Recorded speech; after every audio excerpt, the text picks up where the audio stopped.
Having a group over tonight and don't know what to play? No one likes learning how to play a board game. But not all board games are hard to learn. Here are 10 board games that are quick to teach and even quicker to learn.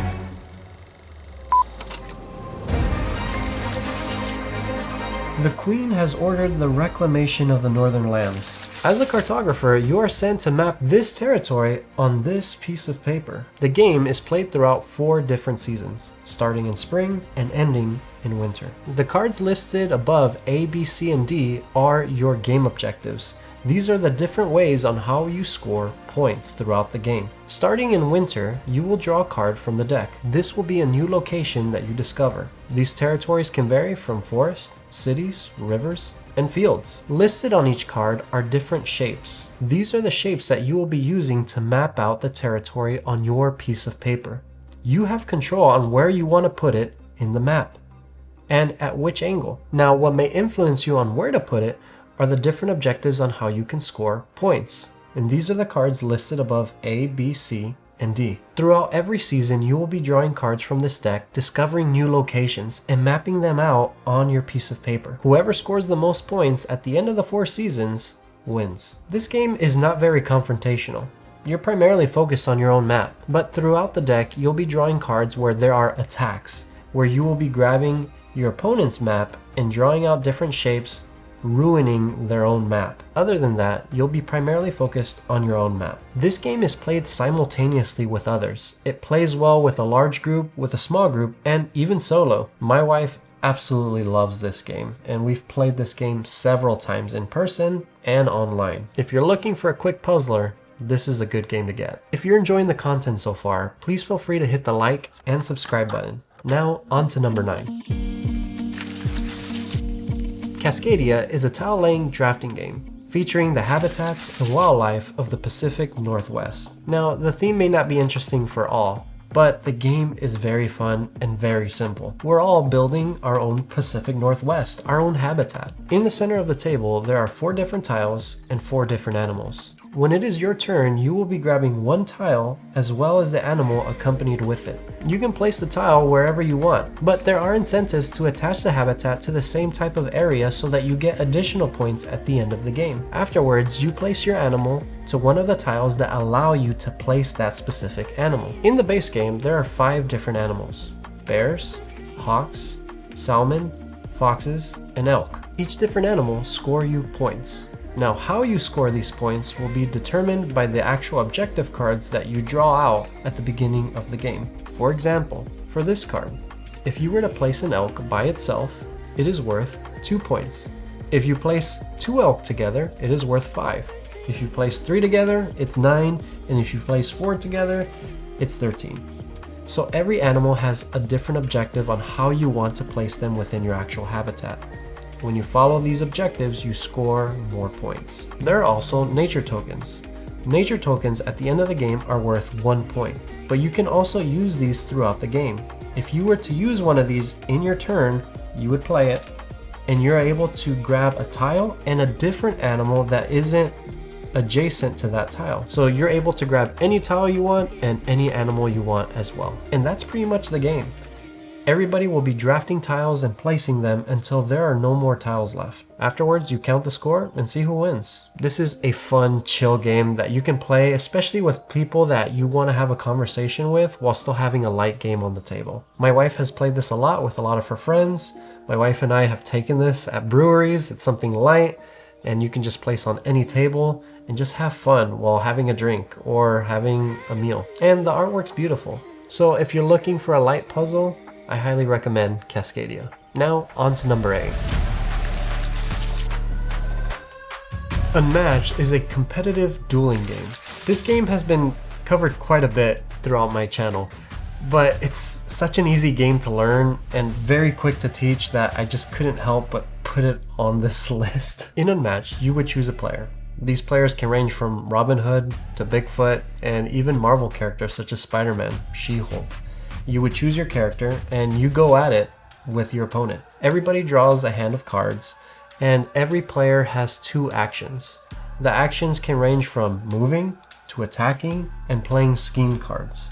last one standing wins. This game has a lot of versatility, and it isn't just played 1v1. You can play it up to 4 players as well. Actually, even up to 5 players on specific maps. You can do a free-for-all match or 2v2. This game has a lot of variation to play with, whether it be competitive or even co-op as well, which if you're interested, you can see my top 10 favorite board games of all time up here. The simplicity of this game is what makes it beautiful. You know what your actions are, you know what you have available, but the cards at hand will also dictate what you're able to do at that moment. Do you want to move so that you can redraw another card to open it up for an attack in the future? Or do you attack directly? Or play a scheming card to set you up for a future move? This game is very quick and very simple, and I highly recommend Unmatched. Now, on to number 7. King of Tokyo is a dice chucking game. Think of it as competitive Yahtzee. Every player is a monster in Tokyo, and well, you want to be the king of Tokyo. How you win is either by gaining 20 reputation or by being the last one standing. When it is your turn, if there is an open spot in Tokyo, you must enter. By entering Tokyo, you score 1 reputation point. Afterwards, you grab all your dice and roll them. After you roll, you have the option to keep some dice and roll the others. The dice are what dictate what your moves are. You can attack, you can heal, you can gain more reputation, or you can gain energy cubes. After your 3 rolls, you put into effect whatever the dice reveals, whether it be healing, attacking, or gaining reputation points. Now, what the energy dice do is they essentially serve as currency, because there is a marketplace with cards that you can buy. These cards give you ongoing effects or even one-time use effects that you can use throughout the game. If you choose not to buy anything, your turn is immediately over. Afterwards, your opponent is outside of Tokyo, so anytime they choose to attack, they will always be attacking the monster inside of Tokyo. Now you, being inside of Tokyo, when you choose to attack, you attack all the monsters outside of Tokyo. Pretty cool, huh? But the only caveat to being inside Tokyo is you can't heal. The only time you can heal is when you're outside of Tokyo. So anytime when your opponent rolls and they inflict damage onto you, you have a choice to make. You can stay in Tokyo or you can choose to leave Tokyo. When you do, your opponent must enter into Tokyo. This gives you the opportunity to hopefully heal when it's your turn, but you miss on the opportunity on gaining 2 reputation points when it's your turn and if you stayed in Tokyo. So it's a fine balance of gaining reputation but also staying alive, and that's essentially the game. Everybody takes their turns and you keep going until one scores 20 reputation points or one is the last one standing. I bring this game out a lot for non-gamers, and it works very well as it's very quick to teach and very quick to learn. And you're just chucking dice. There's not a lot of skill to it, but there is a bit of a fine balance of strategy on whether you want to stay in Tokyo or if you want to leave. Playing the long game of maybe I rather heal so that I can gain that reputation slowly, or you can lean on the more aggressive side and just attack everyone and anyone. The version I have is the Dark Edition, so there are small variances in this game, but you can get the base edition and that's all you need. This is King of Tokyo. Now, on to number 6. For number 6, I have Things in Rings, a thinky deduction party game. In Things in Rings, one is assigned as the knower, and the remaining players receive 5 cards of things. These things can range from match, dog, sticker, and many more. And on the table is a Venn diagram. There are 3 circles covering 3 different topics. The yellow ring typically covers something about the actual word structure of the thing. The blue circle typically covers an attribute, typically something physical about the thing. And the red ring, typically the trickiest one, covers the more of the context of the actual thing and where it's placed in society. As the knower, I know what all 3 things are. In this case, I'll tell you, but typically the others wouldn't know. In this case, for this game, as the knower, the yellow ring is going to cover words that are exactly 5 letters long. And in the blue ring, the thing must be bigger than a person. And in the red ring, It's going to be something that you expect to find in the office. Now, what each of the players' objectives are is to get rid of all the things in their hand. First one to get rid of their hand wins the game. So throughout the game, one person will start and place a thing in a ring.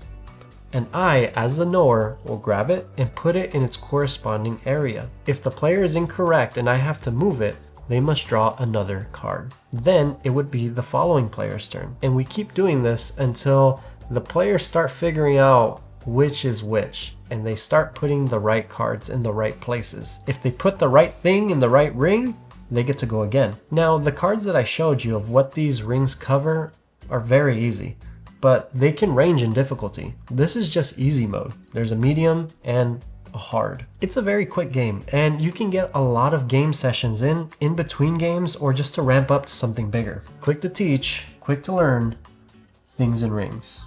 Now, on to number 5. For number 5, I have Moon Rollers, a dice chucking push your luck game. I just love how Ivy Studios meshes 2 different genres together and just make them work. And these work very well together. In Moon Rollers, we are all trying to hire crew members. Now, to hire a crew member, you must fulfill certain requirements on their card. So at the start of your turn, you grab your dice and roll them. After you have rolled, you have the choice to choose which requirement you would like to start trying to fulfill. For this particular example, I'm going to try and fulfill the requirement of 3 shields. So I rolled a shield right now. So I have 1 shield, and for me to fulfill it, I need to roll 2 more shields. So what I would do is grab my dice that I'm not using and, well, roll again. And on my next roll, I have rolled 2 shields. Congrats, I have fulfilled a requirement. And I grab my cube and place it over the requirement. Now, on this particular requirement, there's a hazard sign above it. When I fulfill a requirement that has a hazard sign, I must grab 2 hazard tokens. And between the 2, I get to choose one to keep and one to discard. What these hazard tokens are, they're essentially bonus points that you score at the end of the game. But you want to be careful, because when the game is over, whoever has the most hazards between the group cannot count their bonus points. So you want to have that fine balance of those extra bonus points, but not be the one that was too hazardous and got too many. After I've claimed my hazard token, I have a choice to make. I can stop and make sure that I fulfilled 1 requirement, or I can choose to keep rolling.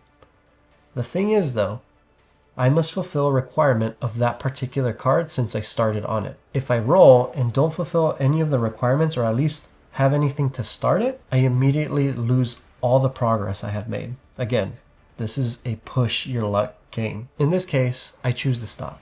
I have locked in the progress that I made, and then now it is the other player's turn. Now, when the other player starts and they roll, they have a choice to make. They can see if they can continue filling the requirements of that crew member that I started, or they can start on another crew member. This continues until one of the crew members' requirements are completely fulfilled. Now, whenever a crew member is claimed, wherever you had one of your cubes on one of the requirements because you completed it, those are the points that you score. In this case, I had a cube on the 3 shields, so I score 3 points.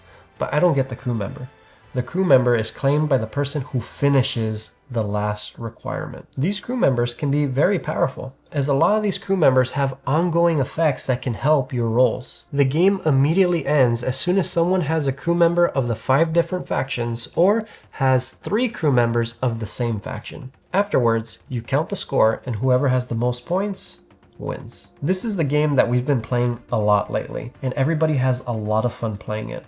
Because it's not just the dice chucking part that's fun, but it's that push your luck aspect that a lot of people love in this game. Because as you roll, there's also dice that have a little purple plus sign, and what that means is that on your next roll you get an extra dice, and you can roll so many dice and just feel like you're in control, and then just completely lose it. And there's just that fine balance of, should I push my luck or should I just claim on the actual points that I can secure, even though I may lose out on that crew member, but I'll lock in 6 to 7 points, and I think that's worth it. I absolutely love this game. I highly recommend Moon Rollers. Now on to number 4. For number 4, I have Hues and Cues. a color guessing game. At the start of every round, a player will grab a card. No other player would see this, but they get to choose one of the colors indicated on this card. In this case, I'm going to choose this one, and I would give a one-worded clue of this color. For this case, I would say mango. Now everyone has to figure out which color is mango, and they would grab one of their pieces of where they think mango is. After every player has gone, I get to give a two-worded clue. Afterwards, everybody puts another piece of where they think that color is, and afterwards, I would grab this little square and put it on the actual color. If any of the pieces are in that square, they score 2 points. Now, if somebody actually guessed correctly on the actual color, they score 3 points. And if they guessed slightly off and were just outside of the square, they score 1 point. Now you, as the person giving the clue, you score 1 point for each piece that is inside the square. And that's the game. Everybody goes twice, and afterwards, whoever scores the most points wins. This is one of the best language independent games that I've played. I know there's tons of them, and I know a lot of people have told me that there's tons of language independent games, but I love this one because it's color. And I know not everyone understands color. Thank you, comment section. But this is just a fun game that you can pull out anywhere and everywhere. I've played with tons of people who I never play board games with, and they just get it very quickly, and you can just start playing instantly. This is one of the best board games to teach very quickly, and then you can just plug and play and just start having fun, especially with people who don't speak the same language. You can use whichever language works for you. It's all color, or give the word that you want in the language that you feel comfortable, and the rest will try and figure out where that color is. It's an extremely fun game. It's very cheap. I highly recommend Hues and Cues. Now on to number 3. For number 3, I have Pandemic, a cooperative game. This game can be played up to 4 players, and every member is working cooperatively to find the cure to 4 different diseases. On your turn, you always take 4 actions. These actions can vary from moving, treating disease, curing diseases, and many more. After your 4 actions are made, you draw 2 cards, and afterwards, cities are infected. It's a race of whether the virus winning or you guys winning. This game is very simple, and it works really well with people, again, who don't play board games, especially with those who feel intimidated with heavier games, because cooperative games allow other players to feel involved, especially when they don't feel sure with the moves that they make, because they can talk about their moves with others and they feel reassured of which decisions to make, and they feel like they're actually contributing to the actual progress of the game. I played this not too long ago with someone who I've never played a board game with, and he had a great time because he felt involved. He was able to communicate and felt like his moves were impactful throughout the game. This is definitely an older game, but there's a reason why this game is still very popular to this day. It just works. This is Pandemic. Now, on to number 2. For number 2, I have Skyjo. And don't let the bad art of this game fool you. This is a very fun game. In Skyjo, you have a 3x4 grid of cards, basically 12 cards. At the start of the game, you will reveal 2 cards. The cards that are revealed will always have a numerical value, and these will be the points that you actually score. Now, in this game, it's not whoever scores the most points wins. In this game, it's actually whoever scores the least amount of points wins. The game immediately ends as soon as someone scores 100 points, and whoever has the least amount by then wins the game. When it is your turn, you have a choice to make. You can draw a card from the discard pile or draw a card from the deck. Now, when you draw a card, you have a choice to make of whether putting that card on one of the revealed cards or putting that card on one of the unrevealed cards. This game's really interesting because, again, you don't know the cards that you have laid in front of you. So when you draw a card and it's 3 points, you're like, that's a pretty good card, and I can use it to replace this 5 card right here. But sometimes when the cards that are actually revealed in front of you are maybe -2 points or 1 point, and you don't want to replace those, you may want to use that 3 card to replace one of the unrevealed cards.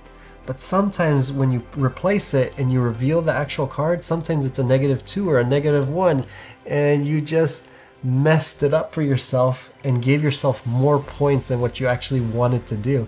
So again, you don't know what you're actually revealing, and there's again a little bit of that luck factor of you just don't know what's going to happen.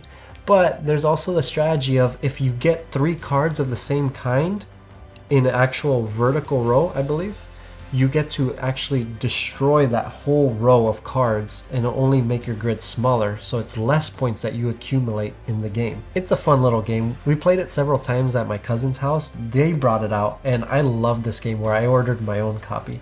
It just arrived today. I didn't have the chance to actually bring it out to show it to you. I'll have some B-roll of it later, but this was a very fun game, very quick to teach to us as first-time players of this game. And I really liked it, and I have it high on my list because I really enjoyed this game, and I'd recommend to give Skyjo a shot. Now on to number 1.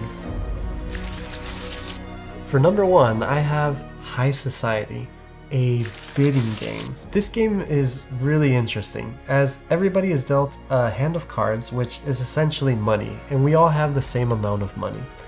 And we're all part of this high class, high society, which want to spend our money on the luxuries in life. Now, the different luxuries in life that we will be bidding for range from vacation to clothing, champagne, and many more. And these points will range from 1 to 10.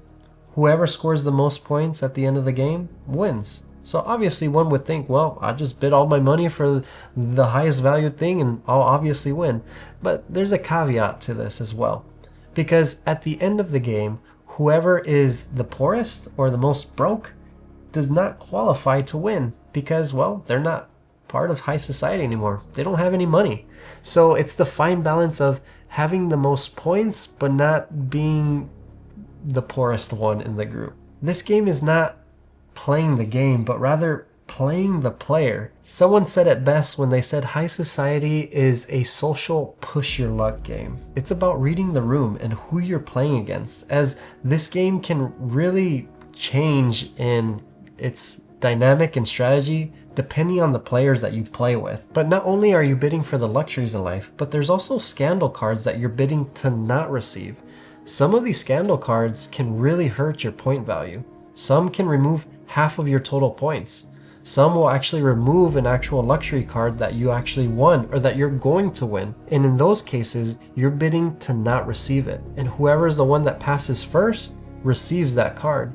But everyone else who bid money to not receive it loses out on that money. This is a very simple game and I absolutely love it. I highly recommend High Society, especially if you're a fan of poker and playing against individuals and not so much playing the actual game itself, but just learning how people play their cards, and you can even count their cards of what's spent, because what's spent they will never get back. There's a lot of small little strategies that you put into this game, but it's really about reading the actual player and what they want to do and putting them in tough positions to either spend more money or just pass and lose out on the actual luxury. This game is a lot of fun, just as the other ones are, but this is my number 1 pick for a reason.